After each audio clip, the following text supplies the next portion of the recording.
Oke, makasih Bang, makasih. Jadi terkait dengan apa yang saudara kita tunjukkan ya atau pertanyakan bahwa orang-orang terdahulu ya, ini bukan Kristen ya, Kristen kan baru nih ya. Jadi orang-orang terdahulu itu di dalam Al-Quran itu sudah diterangkan mereka gemar menyembunyikan, merubah-rubah firman Tuhan yang datang kepada mereka. Bahkan bukan cuma firman Tuhan, bahkan Nabi yang diutus kepada mereka itu gemar mereka bunuh. Bahkan Yesus sendiri yang datang kepada mereka ditolak. Nah, Al-Quran menerangkan, Innal ladina yaktumuna ma anzalallahu minal kitabi wayashtaru bihi thamanan qalila. Jadi sesungguhnya orang-orang terdahulu itu gemar menyembunyikan kebenaran. Nah, kalau kemudian saudara saya ini bertanya, mana ajaran yang masih asli? Ada dalam Al-Quran diterangkan. Ya, bagaimana kemudian Nabi Isa alaihissalam itu menyeru kepada Bani Israel, ya Bani Israel, inni Rasulullahi ilaikum. Nah, apakah data ini ada di dalam kitab Anda? Bagaimana Yesus mengaku sebagai utusan Allah hanya kepada mereka Bani Israel? Ada. Matius 15 nomor 24 ada. Terus di dalam Al-Quran juga diterangkan, innallaha huwa rabbu wa rabbukum. Ada itu. Itu juga ada, masih ada di kitab Anda. Katakan kepada saudara-saudara saya, wahai Maria, saya akan pergi kepada Tuhanku dan Tuhanmu, Allahku dan Allahmu. Itu ada. Nah, kemudian pengakuan beliau bahwa dia adalah seorang hamba, itu datanya jelas, banyak dalam kitab Anda. Ya Bani Israel, ini Rasulullahi ilaikum. Dia mengaku Nabi, dia mengaku utusan, mengaku Rasul. Itu ada jelas di dalam kitab Anda. Nah, terkait dengan apa yang diterangkan oleh Al-Quran, ya kitab orang Israel sendiri yang kemudian mereka tengarai tulisan Nabi Musa alaihissalam itu menerangkan tipikal orang-orang ini, bukan Kristen ya, orang-orang Yahudi yang suka nolak nabi-nabi. Di dalam Ulangan 9 nomor 13, Tuhan berfirman kepadaku, ini kata Musa, bahwa Tuhan mengatakan, telah kulihat bangsa ini, bangsa Israel, dan sesungguhnya mereka ini adalah bangsa tegar tengkuk. Sebab itu kata Ulangan 31 nomor 27, sebab itu aku mengenal kedegilan dan tegar tengkukmu. Ini pernyataan Musa. Sedangkan sekarang saya masih hidup bersama-sama dengan kamu. Kamu sudah menunjukkan kedegilanmu terhadap Tuhan. Terlebih lagi nanti sesudah aku mati. Kalau Musa sudah menubuatkan kayak begini, lalu kemudian Anda melihat bagaimana Yesus ditolak oleh Bani Israel, itu sudah tidak bisa diragukan bahwa memang mereka ini tegar tengkuk dan gemar menolak utusan Tuhan yang datang kepada mereka. Itu diterangkan juga di dalam Al-Quran bahwa ma yatihim min nabiyyin illa kanu bihi yastahzi'un. Ketika datang kepada mereka seorang nabi, maka yang ada adalah mereka memperolok-olokkan nabi tersebut. Nah, itu Anda harus pahami, Anda harus yakini itu bahwa memang beliau ini Nabi Isa alaihissalam ini memang ditolak, dan nabi-nabi terlebih dahulu memang sering ditolak oleh kaum Bani Israel. Nah, jadi bagaimana mungkin kemudian umat tegar tengkuk yang mempunyai ajaran yang sudah nyata seperti itu bisa melahirkan sebuah konsep murni berupa Kristen. Karena itulah kemudian ketika sahabat Kristen ditanyai, adakah legitimasi dari Yesus tentang kitab kalian? Kitab Lukas, Markus, Matius, dan semua itu, surah-surah Paulus. Itu pasti tidak ada. Tidak ada pengakuan Yesus sendiri tentang perjanjian baru. Nah, kemudian pertanyaan sahabat tadi kan sudah diurai ya, tentang apa yang ditanyakan oleh saudara Ginting terkait keraguan-raguan Rasulullah. Terkait dengan keraguan Rasulullah Muhammad SAW, dengan tegas Rasulullah mengatakan, saya tidak ragu. Sedikit pun saya tidak ragu. Karena itulah kemudian saya nggak perlu bertanya. Maka dari itu Rasulullah Muhammad SAW tidak pernah mempertanyakan tentang Fir'aun, tentang apapun itu, terkait dengan kehidupan nabi-nabi terdahulu, atau ketegaran tengkuknya orang-orang terdahulu. Nah, kalau kemudian saudara bertanya, kenapa Allah tidak menjaga kitab terdahulu? Al-Quran nggak perlu menerangkan itu, cukup kitab Anda saja, yang saya katakan selalu dari agama Yahudi, Ulangan 4 nomor 2, Ulangan 12 nomor 32, Ulangan 13 nomor 11, Amsal 36. Bagaimana Tuhan itu sudah mengingatkan kepada mereka, jangan kau menambah firmanku, jangan kau mengurangi firmanku, agar saya tidak katakan sebagai pendusta. Nah, kalau di Al-Quran tidak ada ayat seperti itu. Tidak ada data seperti, wahai Muhammad, jangan kau menambah, jangan kau mengurangi, jangan kau menambah, jangan kau mengurangi. Kenapa? Karena Allah sendiri tentang Al-Quran, inna nahnu nazzalna dzikra wa inna lahu lahafizun. Kami yang mewahyukan, kami yang menjaga. Kalau di dalam kitab Torah, tidak ada jaminan itu. Kenapa? Karena Torah itu hanya diperuntukkan kepada kaumnya Musa. Sementara Al-Quran ditujukan kepada seluruh umat manusia dan semua zaman. Nah, apa pembuktiannya? Jangan ke Al-Quran. Al-Quran itu kan jelas ya ayuhan nas. Nah, kalau di kitab sahabat saya, bagaimana pernyataan Yesus kemudian? Dan pernyataan Paulus. Kan berubah itu. Coba, dengan matinya Yesus di tiang salib, maka kita dibebaskan dari aturan-aturan dan dimerdekakan dari penghambaan. Bahkan konsep iman Kristen, kitab Kejadian itu, kitabnya Nabi Musa itu hanya berlaku sampai apa? Zamannya Yohanes Pembaptis katanya. Artinya, bagaimana mungkin mau dijaga? Buat apa mau dijaga? Lah toh nantinya Yesus datang untuk mati, untuk menebus, menggenapi semua itu. Itu konsep Kristen, saya kembalikan kepada Kristen. Jadi memang Tuhan tidak punya data kemudian kepada manusia bahwa saya yang akan menjaga itu. Justru Tuhan mengatakan, jangan kau menambahi, jangan kau mengurangi. Bahkan kalau lebih jauh Anda melihat, kalau Anda mengimani bahwa wahyu itu perkataan Yesus, di dalam Wahyu 22 nomor 18, nomor 19, jelas di situ Yesus mengatakan, siapa yang menambahi, siapa yang mengurangi, konsekuensinya seperti ini, seperti ini. Termasuk di dalam Matius 5, siapa yang menghilangkan dan mengajarkan kepada orang lain tentang hukum Taurat akan dihukum. Tapi faktanya kan, Kristen sekarang malah mengatakan, tidak ada lagi itu. Itu sudah ditinggal, bukan lagi perjanjian yang lama. Sekarang perjanjian baru, apa itu? Kasih. Nah ya, kasih kepada Tuhan, kasih kepada sesama manusia. Artinya percuma dijaga. Al-Quran kemudian mewahyukan dirinya sendiri kepada manusia untuk kemudian mengajarkan bahwa kitab-kitab terdahulu diberikan kepada kaum yang tipikalnya seperti yang saya katakan tadi. Di dalam Al-Quran dikatakan ulaikal ladzina ishtarau dalalata bil huda wal azab bil maghfirah fama asbarahum 'alan nar. Mereka itulah orang-orang yang membeli kesesatan dengan petunjuk dan siksa dengan ampunan, maka alangkah beraninya mereka menentang api neraka. Siapa mereka ini? Bani Israel. Makanya Yesus ketika datang kepada Bani Israel apa yang diterangkan? Waspada kepada ahli kitab, waspada kepada orang Farisi, orang Saduki. Kenapa? Karena itu tadi Al-Quran juga menerangkan itu. Ya ahlal kitab, lima takfuru nabi ayatillah wa antum tashhadun. Hai ahli kitab, mengapa kau mengingkari ayat-ayat Allah, padahal kamu mengetahui kebenarannya. Sekira begitu, sementara dari saya, terima kasih waktunya. Silakan dilanjut yang lain. Saya tambah dikit ya. Nah, ini saya rasa yang disampaikan oleh Gunda Zuma, ini Ustaz Zum, ini sudah cukup jelas ya. Kalau di dalam Alkitab Anda, itu sudah menunjukkan ada indikasi, ya, ada indikasi perubahan di dalam kitab Anda sesuai yang disampaikan Bang Zuma ya tentang kitab Anda. Apa tadi yang disampaikan Bang Zuma itu memperingatkan kepada umatnya, jangan kamu merubah-rubah kitab ini. Itu yang jelasnya Bang Zuma tadi sudah menyampaikan. Nah, tetapi dipertegas oleh Allah bahwasanya mereka itu memang suka merubah-rubah ayat-ayat Allah dengan tangan mereka sendiri. Jadi kalau kita kombinasikan ayat ini sangat sinkron, menunjukkan kalau orang-orang Yahudi pada zaman itu suka merubah. Itu udah jelas indikatornya. Nah sekarang yang jadi masalah, timbul nabi palsu yang mencoba bukan lagi merubah, tapi berlawanan, kontradiktif, membuat ajarannya sendiri. Nah inilah yang dikatakan penentang-penentang, bukan lagi merubah ya, justru menentang apa yang disampaikan oleh Allah baik di dalam di dalam kitab Taurat, Zabur, Al-Quran ataupun Injil, itu ditantang semua. Umat seperti inilah umat pengacau. Bisa dipahami nggak? Jadi kalau sudah ada yang menentang para nabi-nabi terdahulu, ini mengindikasikan nabi yang menyampaikan ini adalah nabi palsu sebagai penentang kebenaran yang datangnya dari Allah, bukan lagi merubah. Kalau merubah masih ada yang benarnya. Tetapi kalau sudah menentang, wah itu sudah luar biasa. Inilah letak pengkhianatan terhadap para nabi. Itu pengkhianatan itu namanya. Terima kasih. Dani. Ya, terima kasih Bang Dani. Mungkin Bang Ginting mau menanggapi nanti setelah itu Kang Tuan mau siap-siap tadi mau nunjukin tekstual. Silakan Bang Ginting. Pak Dani begini.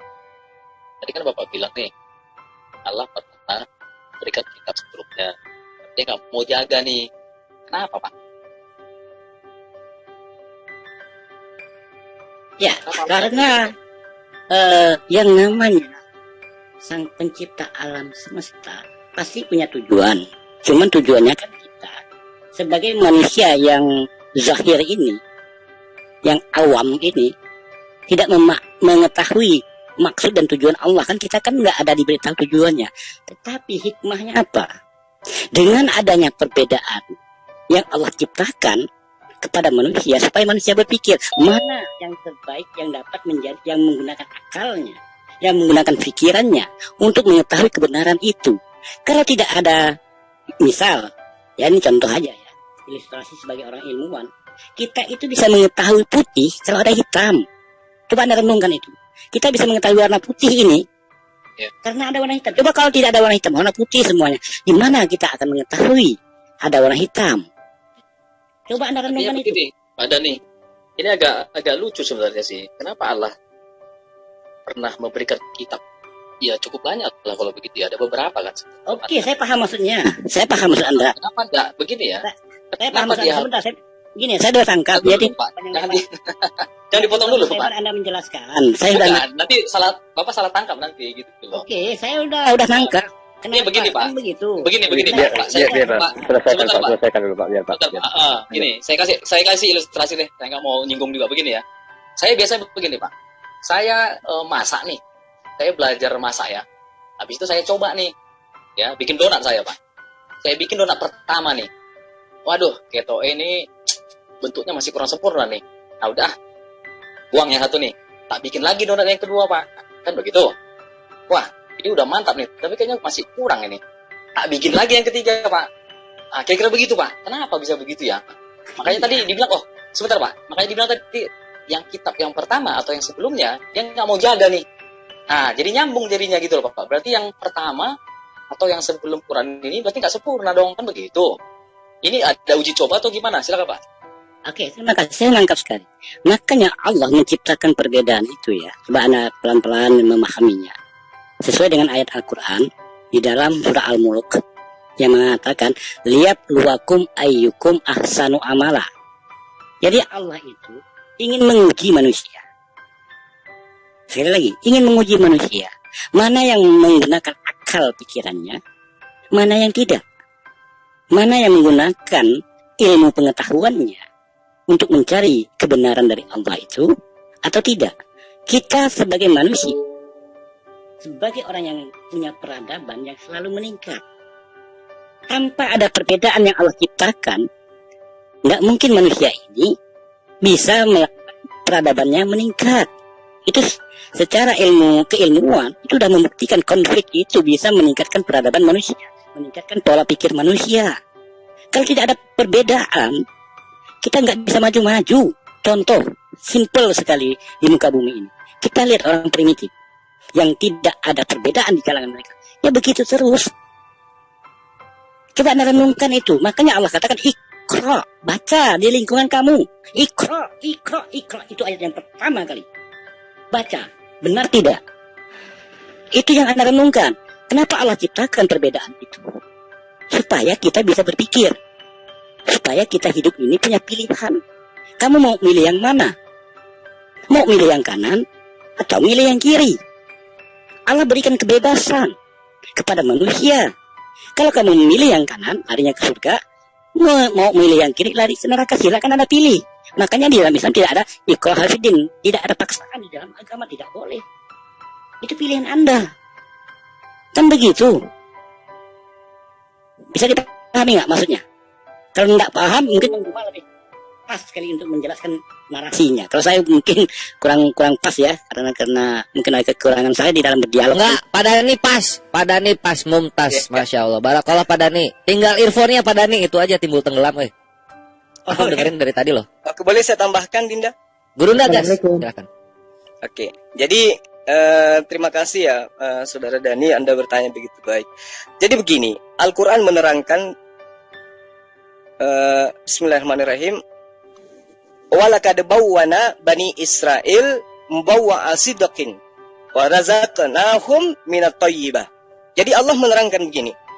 Dan sungguh kami telah menempatkan Bani Israel di tempat kediaman yang bagus dan kami beri mereka rezeki yang baik. Maka mereka tidak berselisih kecuali setelah datang kepada mereka pengetahuan yang tersebut di dalam Taurat. Sesungguhnya Tuhan kamu akan memberi keputusan antara mereka pada hari kiamat tentang apa yang mereka perselisihkan. Itu poinnya. Jadi Allah mewahyukan Taurat kepada Bani Israel itu tujuannya untuk kemudian merangkum segala aspek yang terkait dengan Bani Israel. Jadi Al-Quran itu memang mengukuhkan Bani Israel ini adalah orang-orang pilihan. Allah menerangkan walaqad bawwa'na Bani Israel mubawwa'a sidqin wa razaqnakum minat thayyibah. Jadi memang mereka diberikan kemuliaan. Tapi kemudian kemuliaan itu hanya dikhususkan kepada Bani Israel saja. Makanya Al-Quran itu menerangkan apatatma'una ayyu'minu lakum wa qad kana fariqum minhum yasma'una kalam Allah thumma yuharrifuna. Nah, itu ada pernyataan Allah begitu. Yuharrifuna min ba'di ma aqaluhu wa hum ya'lamun. Ini diperuntukkan kepada umat muslim setelahnya. Setelah Allah memberikan kitab pengajaran kepada umat terdahulu, mereka gemar merubah dan menyembunyikan. Lalu Allah menegaskan nih, maka apakah kamu wahai orang Islam sangat mengharapkan mereka akan percaya kepadamu, sedangkan segolongan dari mereka, ini segolongan bukan semuanya, sedangkan segolongan dari mereka mendengarkan firman Allah, lalu mereka mengubahnya setelah memahaminya, padahal mereka mengetahui. Saya kasih contoh satu untuk membuktikan bahwa apa yang diterangkan Al-Quran itu benar. Silakan buka buku Matius, kitab Matius sahabat saya, Matius 7 nomor 12, diterangkan begini.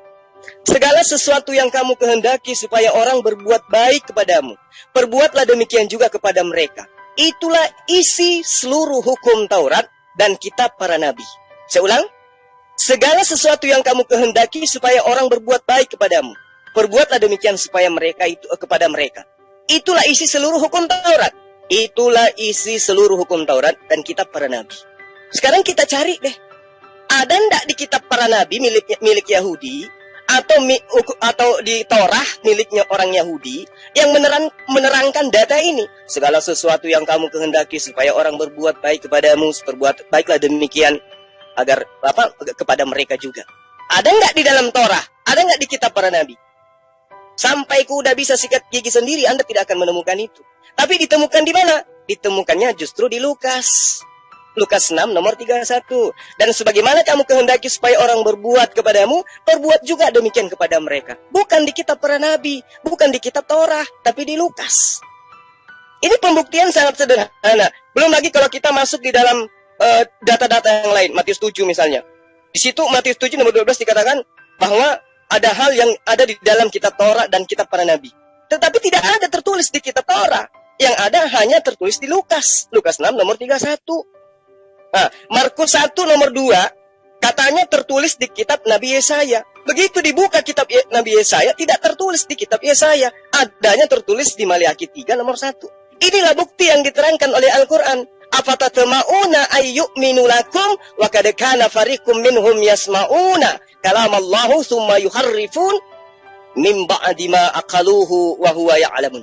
Mereka menyembunyikan, mereka merubah. Dan data itu ada pembuktiannya. 1400 tahun silam, Rasulullah mengabarkan mereka merubah. Hari ini kita buktikan perubahan itu jelas ada. Tertulis di kitab Torah. Tapi ternyata bukan di Torah tertulis. Tertulisnya di Maleaki. Nah ini pembuktian yang sangat-sangat sederhana. Nah, kalau kemudian sahabat saya mengatakan, kenapa kemudian berubah? Itu memang dikhususkan kepada Bani Israel. Berbeda dengan Al-Quran. Kalau Al-Quran, ya ayuhan nasu abudu rabbakumul ladzi khalaqakum. Ya ayuhan nasu kulu mimma fil ardi halalan thayyiba. Ya ayuhan nasu taqu rabbakumul ladzi khalaqakum. Ya ayuhan nasu qad ja'akumur rasul bil haqq. Ya ayuhan nasu, wahai sekalian manusia. Itu pernyataan itu seperti itu. Nah, kalau Nabi Musa, ya Bani Israel. Isa, ya Bani Israel. Seperti itu adanya. Sehingga jangankan Al-Quran, sekali lagi saya katakan, jangankan Al-Quran, kitab sahabat saya saja membuktikan bagaimana Musa menerangkan, sebab aku mengenal kedegilan dan tegar tengkukmu, sedangkan sekarang kau masih hidup bersama aku. Aku yang membebaskan kalian dari perbudakan Mesir. Aku yang memperlihatkan kalian mujizat Tuhan langsung dari langit. Anda minta makan, tak kasih makan langsung jatuh dari langit. Anda tak kasih daerah atau tempat nyaman, aku kasih Kanaan tempat nyaman. Aku kasih kamu bebaskan, aku merdekakan kamu. Kurang apa lagi? Tapi apa kata Musa? Aku berada di tengah-tengah kalian. Kalian telah memperlihatkan tegar tengkukmu. Apalagi nanti setelah aku mati. Itu. Nah, bagaimana coba kita lihat dalam kitab Anda? Terekam dengan jelas. Nabi Musa 40 40 hari menerima loh 2 batu. Begitu turun, setelah dimerdekakan dari perbudakan, berikut turun, apa yang terjadi? Mereka membuat Tuhan baru, bentukan lembu dari emas. Bayangkan, ada Musa di tengah mereka. 1700 kemudian muncul sosok manusia bernama Yesus. Apa diterima? Tidak, ditolak. Jadi bagaimana mungkin kemudian Kristen yang kita temukan hari ini adalah ajaran dari Bani Israel? Bukan, Bani Israel itu tegar tengkuk. Yesus saja ditolak. Jadi jangan mimpi kemudian ajaran yang kalian terima itu dari Bani Israel. Bukan. Dari penyesat-penyesat yang Yesus katakan nabi-nabi palsu, pengajar-pengajar palsu, Kristus palsu, dan seterusnya. Itu bisa dibuktikan secara data. Demikian sementara.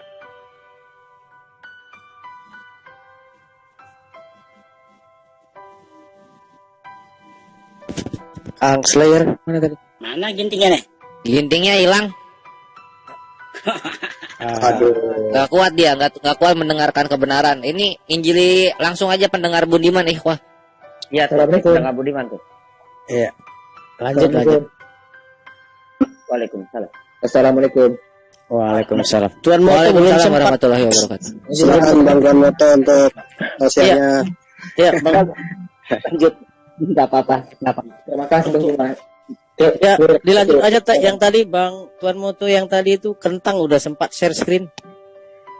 Udah enggak apa-apa itu. Intinya juga enggak ada. Jelaskan Bang Juma itu tadi. Sudah pas sudah kali itu. Ngomong apa lagi udah terus kok. Ya, pendengar Budiman ini belum belum ya. Silakan Bang pendengar Budiman, Horas. How are you, bro? Jangan di live chat, langsung aja ditanya Bang pendengar Budiman. Kami semua di sini siap menjawab. Para ustadz kami masih ada yang melek. Silakan. Bang pendengar Budiman.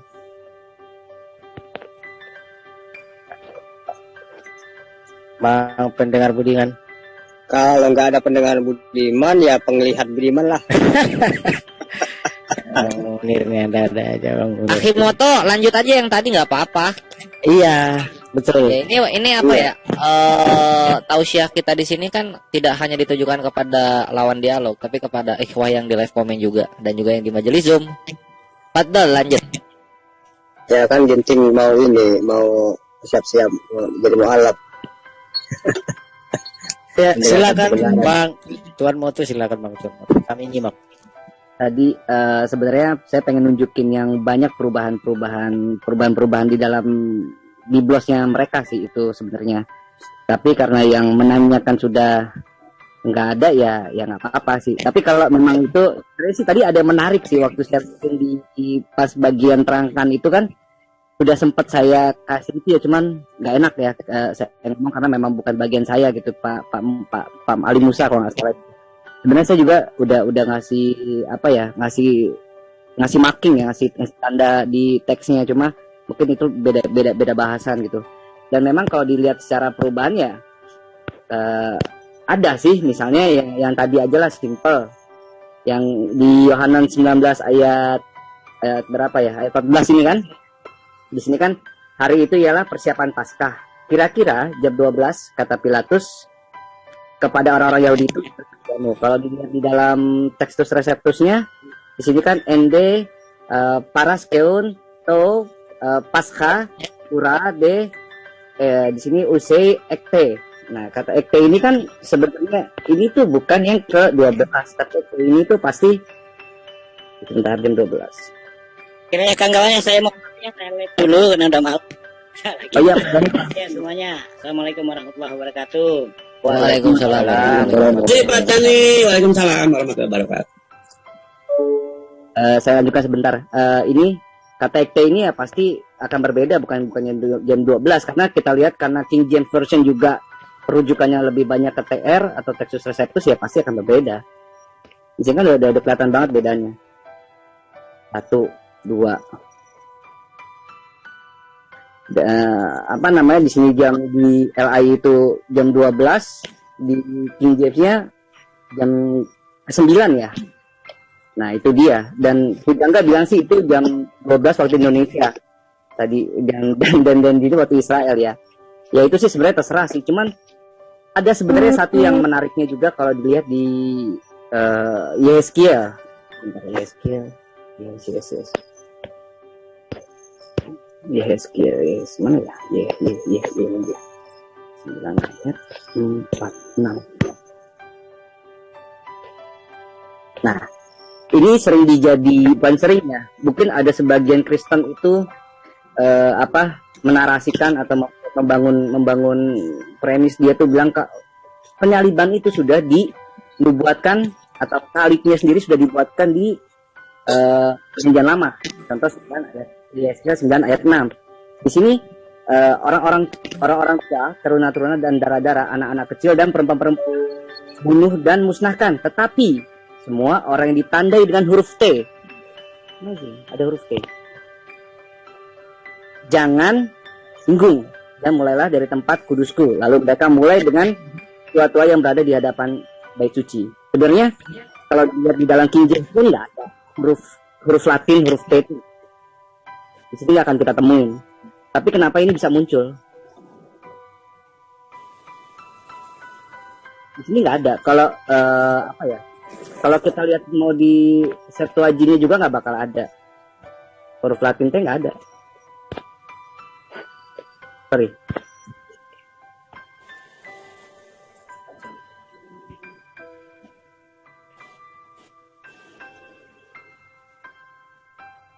Di sini tuh nggak ada huruf Latin T. Mau kemana? Mau ke orangnya juga nggak perlu baca Ibraninya kalau ngelihat bener ini mesoranya ya. Nah, oke. Di sini juga nggak ada. Nggak ada. Dibilang ini ada huruf T itu dasarnya tuh dari mana? LAI ini sebenarnya itu aja sih sebenarnya yang simpel dari saya sih. Sebenarnya ini yang harus jawab ya teman-teman Kristen sih. Mungkin bisa kasih penjelasan atau pencerahan ini sumbernya dari mana gitu aja. Siap. Makasih Kang Oto, Masya Allah. Antum kok puyeng, yang punya kitab aja nggak puyeng, heran. Ya, antum nyari-nyari kenapa dan gimana kok begitu. Yang punya kitab jocos aja. Kemarin kandang tandang ini yang menarasikan Edwin, cuma mungkin teman-teman Muslim lebih belum sempat ngebahas yang ini nih gitu kan. Tapi saya catat di otak, ini nih begitu saya cek langsung, karena waktu itu kan saya lagi di jalan, saya cuma lihat YouTube-nya doang. Saya cek mesorahnya maupun di Septuaginta nggak ada yang kayak begini. Tuh. Itu aslinya huruf T kecil apa T besar itu? T2 itu.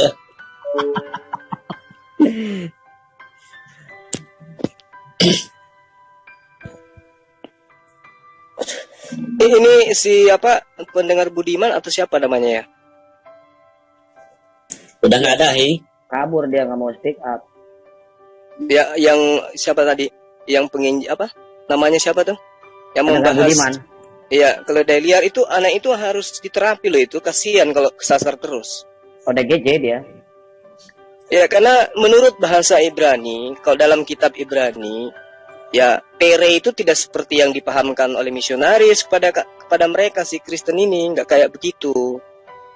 Justru bahasa Ibrani pere itu adalah merupakan pujian yang sangat luar biasa kepada Nabi Ismail. Itu adalah sifat tangguh, manusia yang bebas mengembara sekaligus berburu di padang pasir. Nah, itu julukan hebat terhadap Nabi Ismail. Bukan pencuri keledai ya. Pencuri keledai itu lain lagi datanya itu. Kalau yang curi keledai itu kita tahu siapa. Nah, lalu kemudian kalau dibandingkan dengan Bani Ismail dengan Bani Ishak, itu parah itu kalau kita melihat di dalam data 2 Samuel 17, kemudian di dalam Kejadian 49, kemudian Bilangan 23, lalu kemudian 2 Raja-Raja 23 nomor 20. Itu kejam kali Tuhan menceritakan tentang orang Israel itu. Belum lagi kalau ketika kita membaca Kejadian 49. Dari nomor ayat 1 sampai seterusnya itu menceritakan tentang hal-hal yang akan terjadi terhadap keturunan Yakub. Sampai kepada data 27 disebut sebagai serigala liar dan seterusnya. Yehuda, anak Ishak, adalah seperti anak singa. Setelah menerkam, engkau naik ke suatu tempat yang tinggi. Hai anakku, ia menyarap dan berbaring seperti singa jantan atau seperti singa betina. Siapakah yang berani mengganggunya, membangunkannya? Lihat suatu bangsa Israel yang bangkit seperti singa betina, yang berdiri tegak seperti singa jantan, yang tidak membaringkan dirinya sebelum ia memakan mangsanya, meminum darah dari yang mati dibunuhnya. Ini justru sangat luar biasa ya, penghinaan Tuhan terhadap keturunan Ishak. Itu bisa dilihat dalam Bilangan 23. Gemar membunuh, meminum darah, pembunuh dan seterusnya. Itu kejam. Ya, kalau kata Pere dikatakan sebagai Ismail keledai liar, sebenarnya bukan Pere di situ, karena Al-Quran ini Al-Quran dan juga Torah itu diwahyukan tanpa nikut. Tak ada tanda baca, sama dengan Al-Quran. Jadi yang ada itu boleh parah, boleh pere, boleh piri, boleh pira, dan seterusnya. Nah, kalau parah itu artinya apa? Kena terhadap nubuatan. Kenapa? Karena janji Allah di dalam kitab Kejadian 17, Allah berjanji kepada Abraham untuk menjadi bapak dari sejumlah besar bangsa. Keturunannya akan banyak seperti buih di lautan. Artinya, yang benar itu bukan keledai liar. Kalau mau dipaksakan masuk ke dalam kritik teks, maka di situ adalah parah cocoknya. Laki-laki yang subur. Ya, Ismail itu. Makanya keturunannya banyak. Tergenapi Kejadian 17 itu. Bahwa dia akan menjadi bangsa, bapak-bapak sejumlah besar bangsa. Allah menerangkan di ayat nomor 20 di Kejadian 17. Allah berfirman tentang Ismail. Aku telah mendengarkan permintaanmu, wahai Abraham. Ismail akan aku berkati. Kubuat beranak cucu yang sangat banyak. Ia akan mempernakkan 12 raja dan aku akan membuatnya menjadi bangsa yang besar. Jadi bukan pere, bukan keledai. Tapi itu adalah laki-laki jantan, laki-laki tangguh. Dia adalah laki-laki yang subur, yang sehat. Bukan penyakitan. Lalu kemudian teman-teman, kita perlu ingatkan lagi kepada Kristen ya, selalu mereka itu mencari titik di mana kita umat Islam ini ingin dipecah belah dengan orang-orang Yahudi. Dalam arti kata tentang apa yang diberitakan ya, terkait dengan yang terjadi sekarang ya itu lain cerita. Tapi yang ada di dalam kitab mereka itu justru terbalik.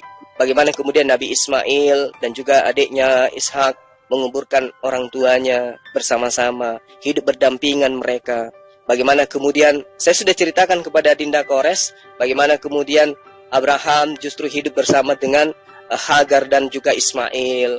Di hari tuanya meninggal si istri Sarah, barulah kemudian Nabi Abraham datang kepada tempat kediaman istri pertama untuk menguburkan, membelikan tanah sebagai orang asing.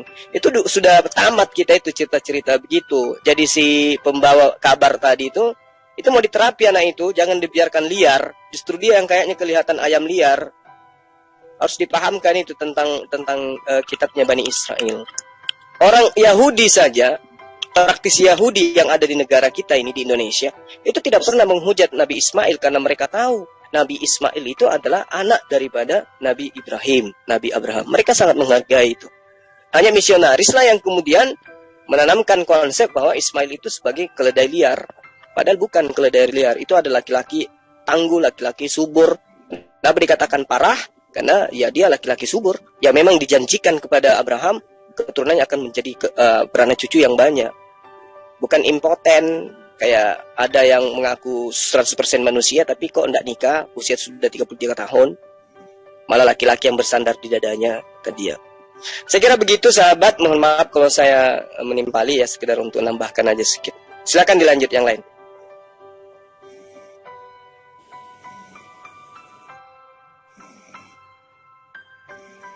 Bang Ucok. Nah, kemana moderatornya nih? Bang Kores. Yang tulisannya udah nggak ada, habis. Iya. Ini ada Ustadz Ali Doski juga. Mungkin mau menambahkan. Saya belum gimana?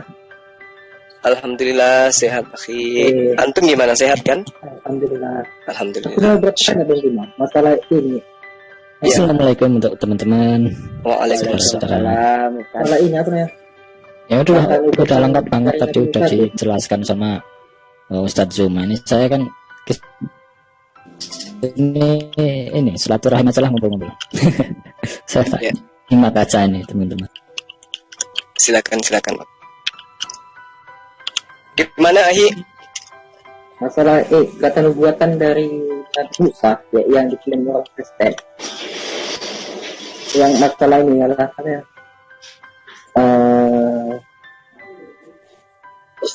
lupa gue mana. Ya selalu mendengar dari YouTube-nya Bang Juma. Yang mana tuh? Masalah Paulus itu. Oh iya. Iya gimana? Itu yang saya dapat dari Yohanes.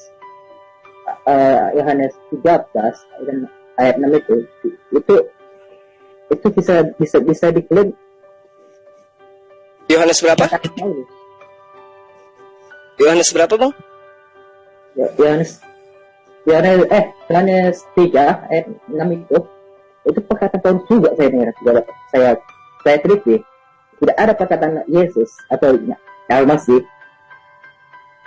Yohanes 3 ya? Ya. Yohanes 3 nomor 6. Iya. Mengenai daging lahir dari daging. Ya. Itu kayak dengar, itu saya teliti itu perkataan Paulus bukan perkataan Yesus. Iya. Jadi kalau iya gimana? Karena itu kalau yang saya dengar dari siapa namanya itu yang selalu bertanya sama abang, tapi tidak mau mengambil hikmah dari abang. Yang masalah Paulus itu. Iya, jadi kalau mengenai ayat sahabat ya, mengenai ayat di kitab mereka memang kita harus hati-hati. Karena Rasulullah Muhammad SAW juga itu kan menerangkan di hadis Sahih Bukhari, jangan kau terima, jangan kamu tolak. Kemudian Al-Quran sudah nyata menjelaskan ke kita bagaimana tipikal umat terdahulu. Nah kalau diterangkan di dalam data mereka ini di nomor 6 di Yohanes 3, itu mereka jadikan acuan untuk menuhankan Yesus karena dia mengatakan bahwa yang dilahirkan dari roh adalah roh. Kan begitu ya? Ya. Iya, yang dilahirkan dari roh adalah roh. Sebenarnya kalau kita ingin menggunakan akal sehat, ya ini nggak masalah. Apa yang dilahirkan daging adalah daging, betul. Apa yang dilahirkan dari roh adalah roh, juga betul. Nah sekarang begini, secara logika, yang melahirkan kita ibu punya jasad, ya. Ibu punya roh, ya. Jadi dia melahirkan anak yang punya jasad dan roh, salah nggak? Nggak salah. Nggak salah. Nah, cuman yang jadi masalah di sini adalah mereka yang selalu menuhankan roh, menganggap bahwa Tuhan itu adalah roh. Padahal dalam pengajaran Bani Israel, dalam hal ini praktis Yudaism, mereka tidak pernah mengartikan Tuhan itu adalah roh. Tidak pernah mengartikan Tuhan itu adalah roh. Nah, bahasa Indonesia kita, roh itu adalah makhluk gaib. Jadi kalau dikatakan Tuhan itu gaib, betul. Tapi kalau dikatakan Tuhan itu roh, ya kita tahu sendiri roh itu adalah makhluk. Kalau di Samirnya itu jelas kalau katakan ruah itu kan. Nah itu. Itu lebih parah lagi tuh. Karena kalau orang iya betul, mereka menyebutnya ruah. Kalau berbicara mengenai ruah, perspektif bahasa teman kita praktis Yudaism, mereka akan larinya kemana? Kekuatan, spirit. Iya, maksudnya. Iya kan? Kekuatan udara. Nah itu dia. Tapi dan udara Tuhan melayang-layang di atas permukaan air. Ya nggak masalah, itu benar. Bukan Tuhannya yang melayang-layang, tapi udara Tuhan. Artinya udara ciptaan Tuhan. Iya, masuk di akal. Oh iya pasti masuk di akal. Karena memang Yesus menyeru umatnya untuk mengasihi Allah dengan akal sehat. Iya betul. Kan ini kalau di apa ya? Baca di Parim. Shema Israel, Adonai Elohim, Adonai Ehad. Tapi kok diklaim orang yang Kristen, kenapa dia menyembah Yesus? Itu diklaim orang tuh. itu dia. Sementara karena perkataan Yesus, sementara perkataan Mose atau Musa. Sementara itu diklaim orang tuh Yesus mengedapi Taurat. Mengedapi itu menjalankan perintah, bukan seperti yang hukum 10 perintah dari Taurat itu kan beda. Kenapa orang Judaism ini, kenapa Islam itu akan Islam itu akan bangkit? Saya mendengar dari Pak Topias Singara dari Judaism, kami teliti kita baca Deparan dan Sumernya, Shema Israel Adonai Elohim, Esmael Abraham dan Ishak dan Ismail. Ismail itu kan diteliti dengan agama Islam, Bang. Pendapat Rabi Yahudi namanya Topias Singara itu bisa dimaknai agama Ismail itu Islam atau ayahnya itu Islam semua, para nabi itu Islam, tidak ada yang kami tolak karena Judaism lainnya menolak agama tidak menerima nabi-nabi sebelumnya karena sudah kebanyakan orang Kristen ruah kalau riyah nih, kalau kita mengklaim itu sudah keliru, kalau mereka itu genapilah segala roh-roh. Orang itu Tuhan roh, itu orang Kristen. Itu kan keliru kali kalau kita bilang logika. Kalau itu. Sementara kita lahir, itu kan masih ada daging. Kita harus membutuhkan roh. Beda dengan Allah. Kalau kita bilang Allah itu Al-Hasyim, kalau saya bilang Hasyim, itu nggak disebutkan Allah. Berbeda dengan pendapatnya Pak Topias Singara. Hasyim itu tidak disebutkan dengan Allah, tidak boleh. Atau di Sumer, di Deparan, atau di Persik nggak boleh disebut Allah. Hasyim tidak boleh disebut Allah. Saya bisa terfokus di akalku. Hasyim itu apa? Tidak boleh dinamakan Allah. Makanya umat Kristen beranggapan Hasyim itu Allah, Yahweh itu Allah. Sementara kalau di Sumer itu Yahweh itu perbuatan Yahweh itu disebutkan iblis. Kepikiran kayak gitu, Bang. Aku kalau dapat pemahaman itu di situ. Iya. Kalau orang Kristen kan nggak tahu apa ajaran Yesus, apa membedakan ajaran Yesus dengan membedakan ajaran Paulus. Kan yang saya dengar Paulus itu kan dulu taat mempelajari kitab Taurat. Dia murtad. Bang. Iya betul. Murtad. Pemimpinnya Gamaliel ya. Itu ada dilihat di bisa dilihat di Galatia 2 itu lengkap itu. Jadi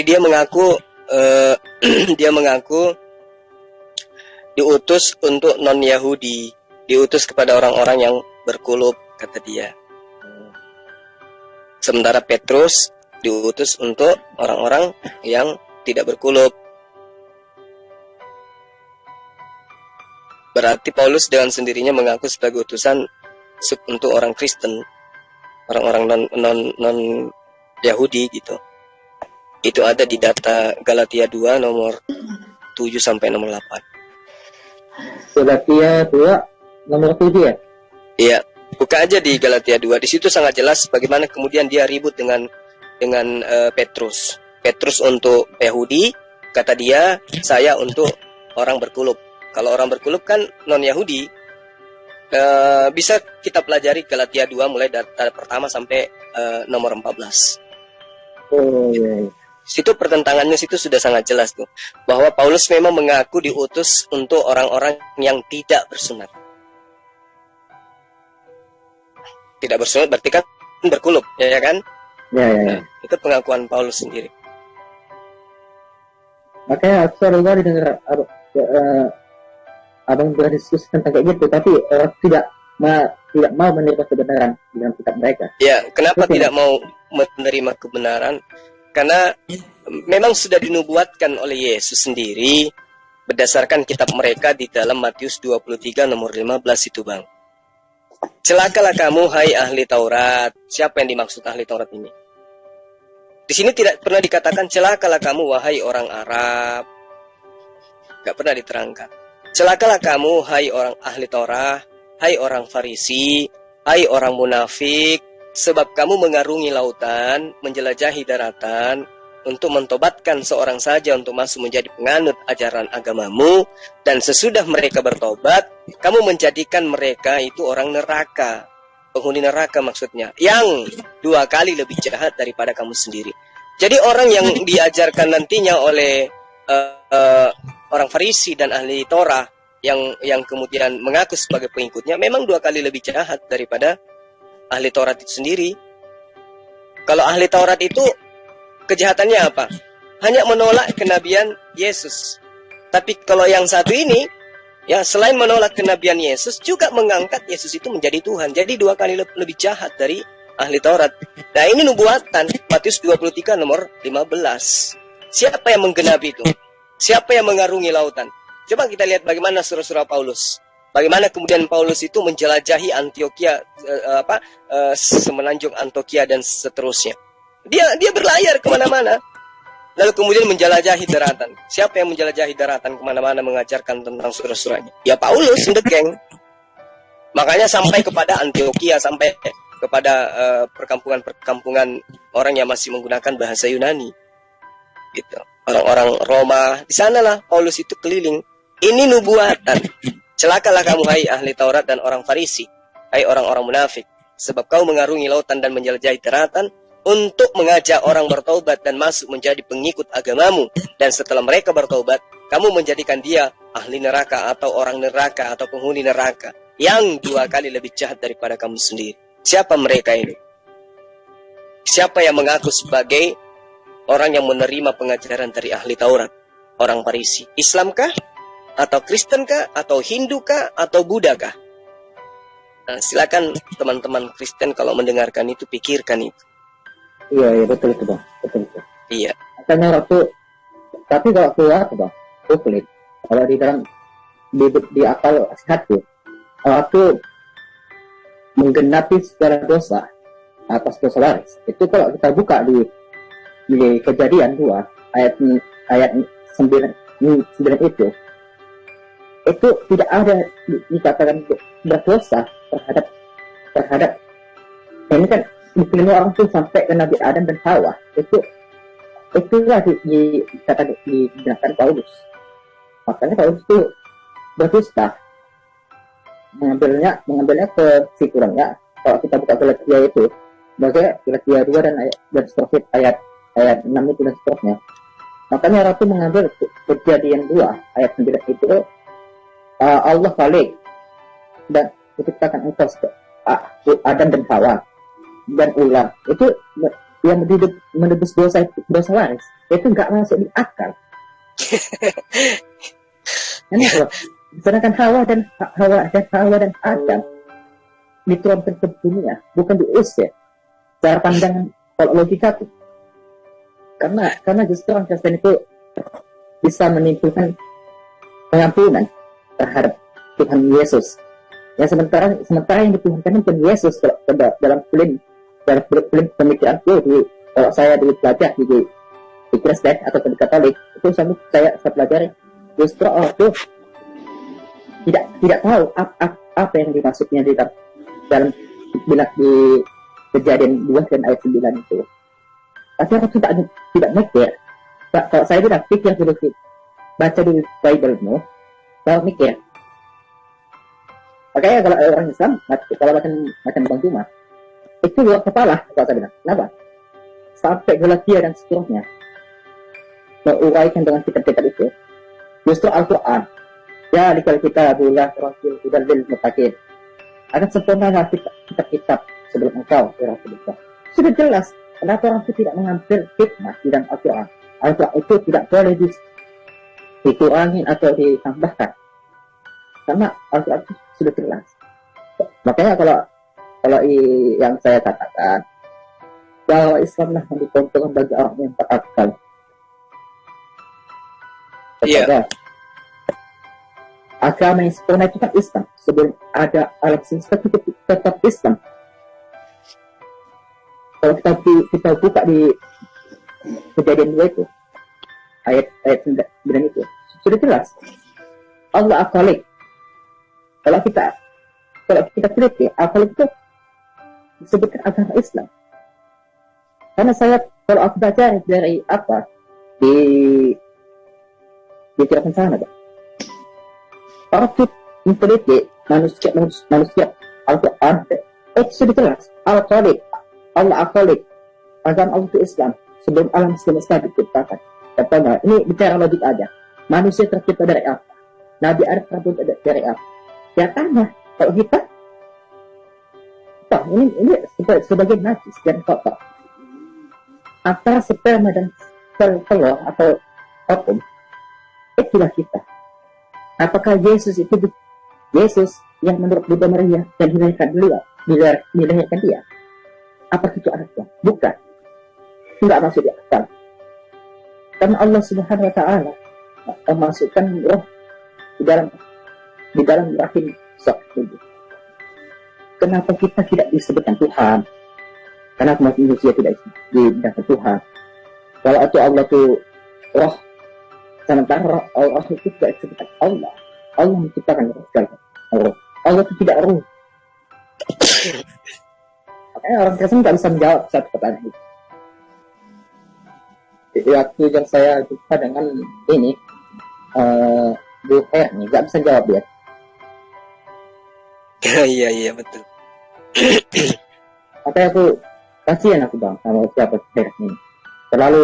Selalu berhadapan dengan abang. Iya. Aku kasih aku dengan abang selalu dia aku bang. Dia aku oten. Aku selalu kudukungnya bang, kudukung bang Bunga. Makasih bang. Karena aku minta saran abang kalau berdiskusi sama Sofiatul dan terusnya. Lebih baik abang stopkan dulu. Aku lah tenangkan dia abang. Lakukan tenangan pikiran abang supaya abang jangan pertimbangan apa. Oten itu selalu menyentuh abang. Supaya abang itu bisa murtad begitu. Waktu begitu fenomena itu. Iya betul. Karena aku tidak, makanya selalu minta berdoa sama Allah Taala. Ya Allah berikan bagaimana itu fokuskan di dalam menghadapi musuh-musuh ya Allah. Supaya mereka berpikir. Aku itu minta dari Allah. Supaya aku tenangkan. Supaya Allah itu berikan Allah ketenangan. Makanya orang itu nggak tahu apa isi Alkitab, apa isi Al-Quran. Makanya aku saya akan ke abang Jum'ah, tenangkanlah jiwa abang dan hati abang supaya abang kalau berdiskusi sampai aja gitu. Itu yang susah itu untuk tenang itu. Ya, karena itu bang menghadapi alternatif itu apa ya, jangan kan orang bang, murtad aja bang dan Islam seperti Masaria, seperti Herni itu terlalu apa sih bang, terlalu radikal kali bang saya bilang. Iya betul. Kalau abang menghadapi hati Masaria dan seterusnya, biarkan dia ngomong bang, kita ya. Fatima nggak mau lagi. Mau lagi dia? Nggak mau. Nah, udah sampai komentar video YouTube-nya. Sudah sering pun kita berbalas konten. Tak kasih nomor HP juga. Mana kita bang? Mana kita buat aku bang? Ini aku buat tema untuk abang bang. Nanti di admin abang. Jesus is not God. Mary is God. Atau aku nggak bisa jawab itu. Iya. Itu surat itu. Itu buat temanya. Pasti aku nih. Itu dari setahun yang lalu aku mikirin itu. Supaya kemana buat Bung bisa membuatkan tema kayak gitu. Supaya tidak bisa jawab pertanyaan. Pasti aku bingung. Iya. Pasti aku masih mahasiswa. Itu dari tahun 1 tahun yang lalu Bang Juma. Mikirin itu bang. Mana gak Bang Juma bisa membuat tema kayak gitu. Biar supaya aku terangsang otaknya. Menerima kebenaran dari ajaran yang mengajarkan itu. Aku belajar juga ya. Aku banyak belajar dari orang juga ya Pak. Iya. Terangsang otakku bang. Terangsang siapa Paulus itu, siapa Yesus itu, siapa yang dilahirkan nanti atau Nabi Maria dan seterusnya. Itu terangsang otakku. Aku selalu tidak apa abang itu abang sudah mendapat bang sampai mendengarkan dari pagi ke siang dan ke pagi mempelajari itu supaya aku bisa menghadapi musuh-musuh atau open-open dan seterusnya. Makanya aku bahasa Ibrani aku agak apal sih bang, tapi aku itu pernah belajar sama Sophia Menyerah. Oh, Masya Allah. Luar biasa. Karena kalau kitabnya agak apanya urut-urutnya udah agak lupa gitu. Tapi ingat sedikit lah. Kalau yang aku bilang kalau kita apa nanti ingat ya. Beshe wahai Ibrahimi wal Ishaq wal min Ishaq Ismail itu agak lupa gitu. Tapi udah memahami, sudah membaca Al-Quran, udah agak itu dah. Kalau Al-Quran tidak ada keraguan. Ya. Ini masih ada ini pendengar budiman. Ya, Silakan. baru naik nih. Ya Budiman. Nanti Budiman. Silakan. Apa ada tema yang Anda ingin usung? Silakan. Silakan Pak pendengar budiman, kalau punya unek-unek silakan. Keluarin aja di sini. Speak up aja. Kau usah malu-malu ya Bang ya. Iya. Kalau malu-malu nanti. Oh iya, aku dengar bang aku dapat SN apa dari chat nih. Kenapa super school apa makin terjadi katanya, mengacang-acang pendeta gitu. Ya sudah, di ini aja, di apa tuh, di datangin aja si koresnya. Di Zoom kan beliau 24 jam itu. Kan gitu masalah. Makin kepanasan nak tengok. Biasalah itu ya. Ya jadi kepada ini iya biasa itu Bang. Pendengar budiman, ini ada sedikit ilmu untuk Anda ya, supaya Anda catat. Apakah Allah itu pernah mewahyukan kepada para nabi sebelum Yesus bahwa semua manusia termasuk para nabi yang dilahirkan ke dunia ini sebagai anak cucu Adam itu terbelenggu dalam dosa waris yang hanya dapat ditebus dengan darah Yesus. Itu perlu Anda pahami itu. Karena Kristen itu kuatnya di situ, mengaku Yesus datang tebus dosa waris. Bagaimana mungkin kemudian ada dosa waris sementara penerima daripada kitab Torah itu diberi resep untuk menghapus dosa. Jadi setiap mereka berdosa ada resepnya untuk menghapus dosa itu bagi mereka. Jadi mustahil datang kemudian orang yang menanggung dosa orang lain. Di Imamat 23 nomor 27 itu ya, saudara pendengar budiman, karena adalah pendengar yang budiman, dengarkan. Imamat 23 nomor 27. Akan tetapi pada tanggal 10 bulan yang ketujuh itu ada hari pendamaian.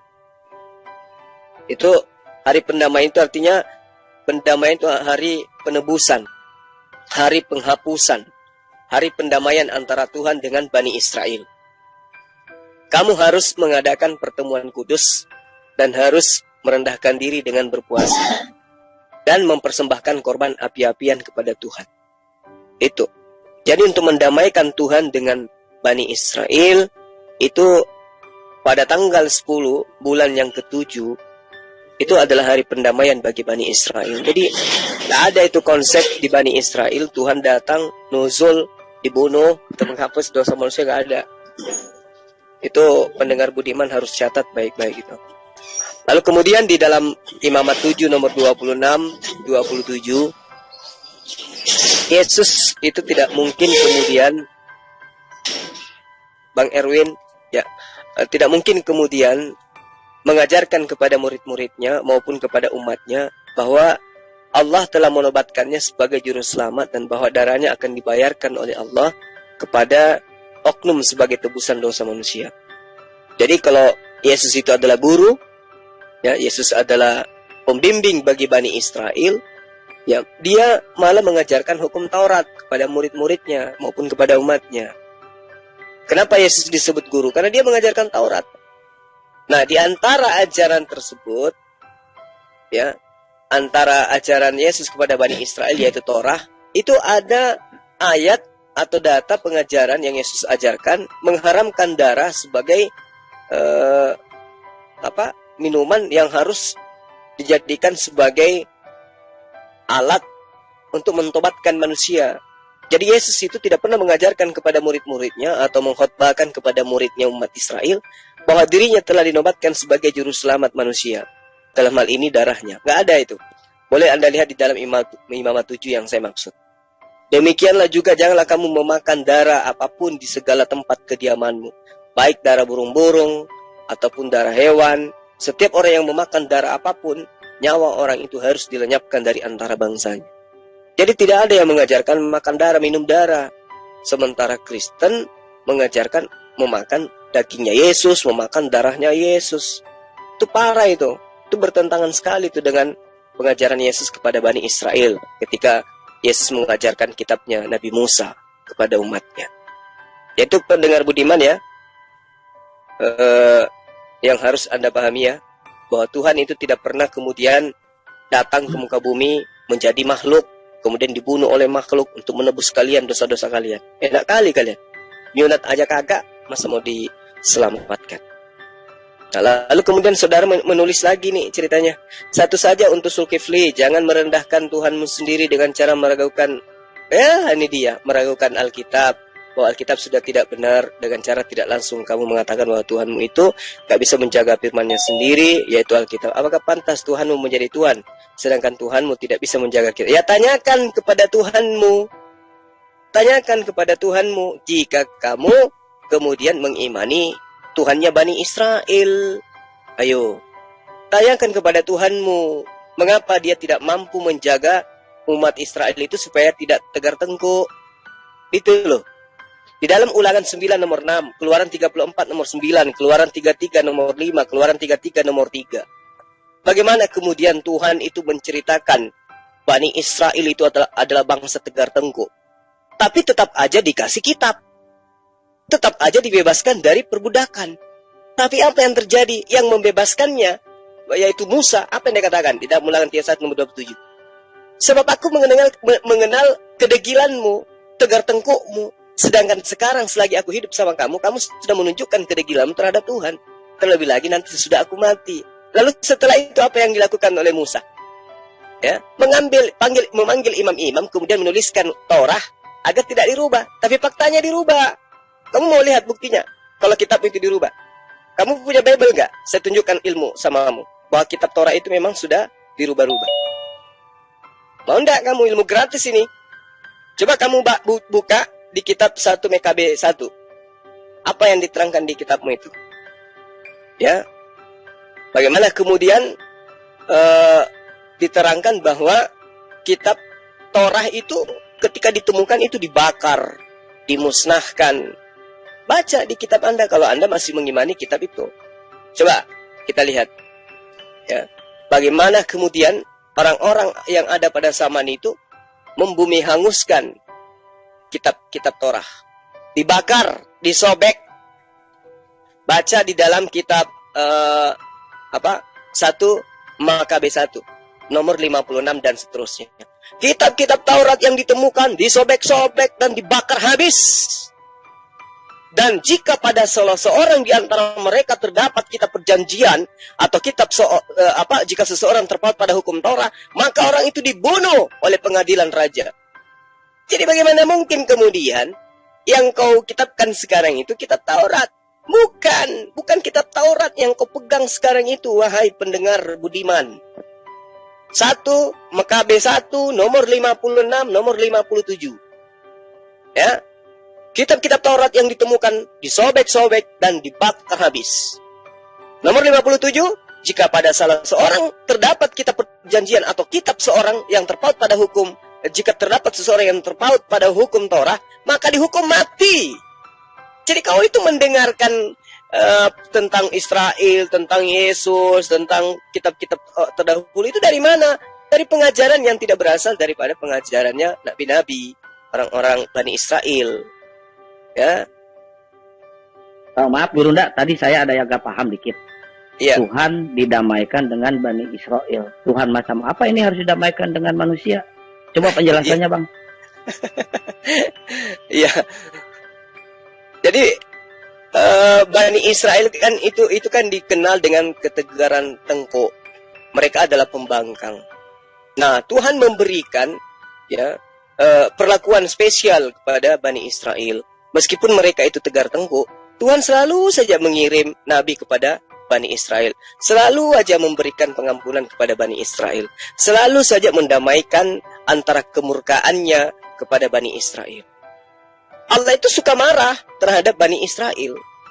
Tapi di sisi lain Allah juga selalu memberikan nabi-nabi kepada mereka. Nah, seperti misalnya di dalam Amsal 29 nomor 1. Siapa bersih tegang leher walaupun telah mendapat teguran akan sekonyong-konyong diremukkan tanpa dapat dipulihkan lagi.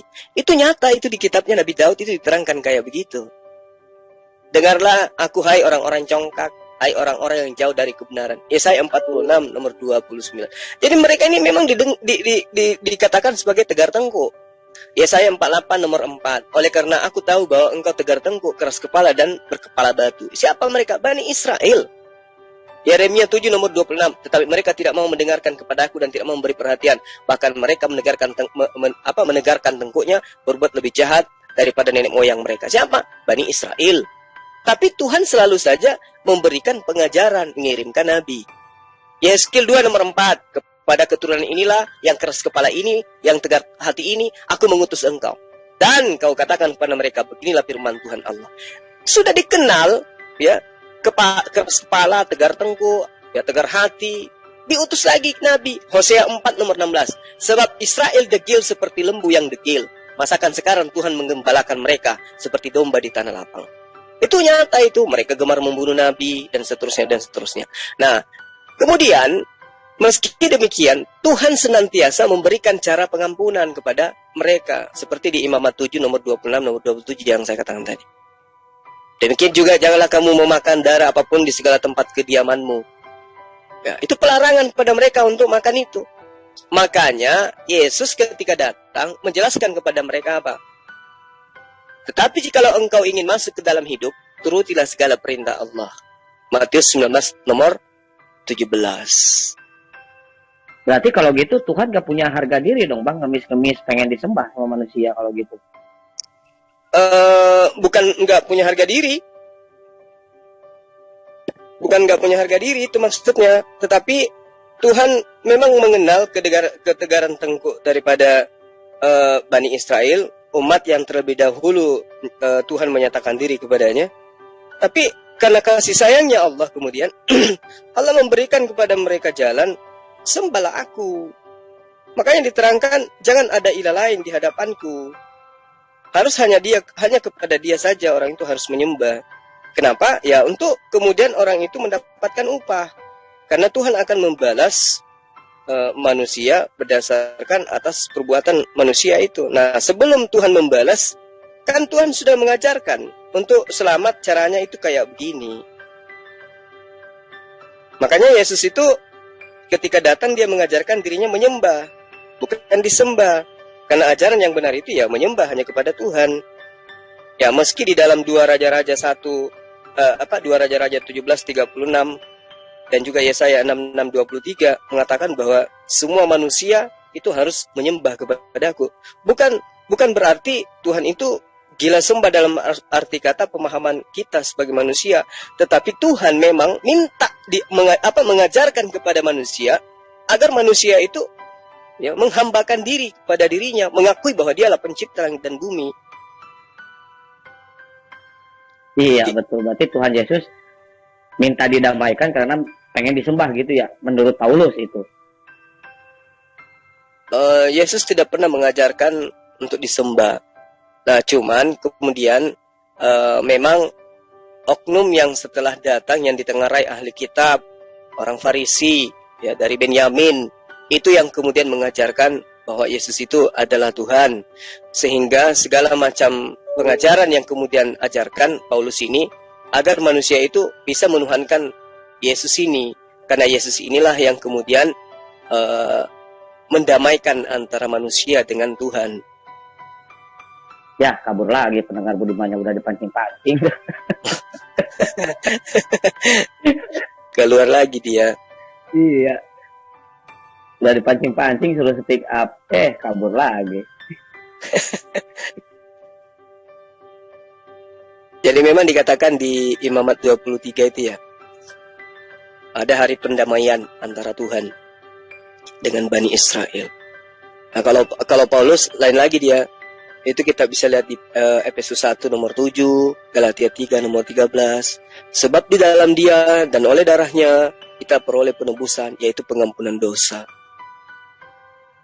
Dialah yang pertama menyampaikan kepada orang-orang Yahudi, si Paulus ini. Kepada orang-orang Yahudi, kepada orang-orang Romawi. Tapi Paulus ini menyampaikan ke orang Yahudi yang tinggal di pedalaman, yang tinggal di antara orang-orang Romawi, bahwa Yesus itu adalah penebus dosa manusia. Kristus telah menebus kita dari kutuk hukum Torah, Galatia 3 nomor 13. Tapi lucu kurasa di sini, lucu kurasa Bang. Kenapa? Karena Torah itu diperuntukkan kepada Bani Israel. Kenapa kemudian non-Israel yang dibebaskan dari hukum Torah? Kan tidak nyambung. Saya kira begitu dari saya, sahabat-sahabat sekalian. Karena di sini udah jam 2 lewat, udah subuh ya. Insyaallah besok kita lanjut lagi. Terima kasih atas perhatian antum semua. Saya senang berada di tengah-tengah kalian.